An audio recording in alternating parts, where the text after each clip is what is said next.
கர்த்தருடைய பரிசுத்த நாமத்திற்கு மகிமை உண்டாகட்டும். இந்த நாளிலும் கர்த்தர் நமக்கு தரக்கூடிய நல்வார்த்தை நீதிமொழிகள் 3வது அதிகாரம் 5 மற்றும் 6வது வசனங்கள். உன் சுய புத்தியின் மேல் சாயாமல் உன் முழு இருதயத்தோடும் கர்த்தரில் நம்பிக்கையாயிருந்து உன் வழிகளிலெல்லாம் அவரை நினைத்துக்கொள். அப்பொழுது அவர் உன் பாதைகளை செவ்வைப்படுத்துவார். பிரியமானவர்களே, நம்மில் பல பேர் நல்ல ஞானவான்களாக இருப்பார்கள். அவர்கள் தங்கள் வாழ்க்கையில் எடுக்கிற சில முடிவுகள் நன்மையாகவும் முடியும். அது அவர்களுக்கு மேன்மையாக தெரியலாம். ஒரு சில நேரத்தில் ஆரம்பத்தில் நன்மையாக தெரியக்கூடிய காரியங்கள் போக போக நமக்கு கஷ்டங்களை கூட தரலாம். உதாரணமாக, சிலர் பிஸ்னஸ் செய்ய நினைக்கும்போது கர்த்தரின் சித்தம் இதுதானா என்று கூட நினைப்பதில்லை.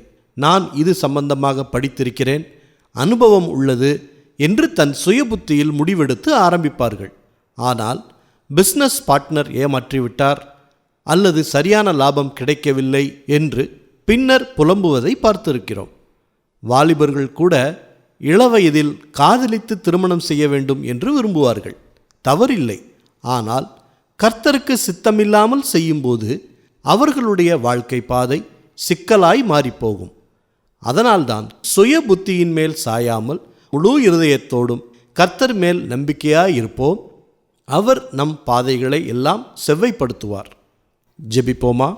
நல்ல தகப்பனே, இந்த நல்ல வார்த்தையை கொடுத்ததற்காக நன்றி செலுத்துகிறோம். நாங்களும் எங்களுடைய வாழ்க்கையில் எடுக்கக்கூடிய முடிவுகள் எல்லாம் எங்கள் சுய புத்தியின் மேல் சாயாமல் கர்த்தர் மேலே நம்பிக்கையாயிருந்து எங்களுடைய வழிகளில் எல்லாம் அவரை நினைத்து கொண்டு நாங்கள் ஒவ்வொரு காரியத்திலையும் நாங்கள் முடிவெடுக்க எங்களுக்கு கிருபை கொடுங்க. எங்களுடைய பாதைகள் எல்லாவற்றையும் செவ்வைப்படுத்துங்க. எங்கள் குடும்பத்தில் இருக்கக்கூடிய மக்களுக்காக நாங்கள் ஜெபிக்கிறோம்.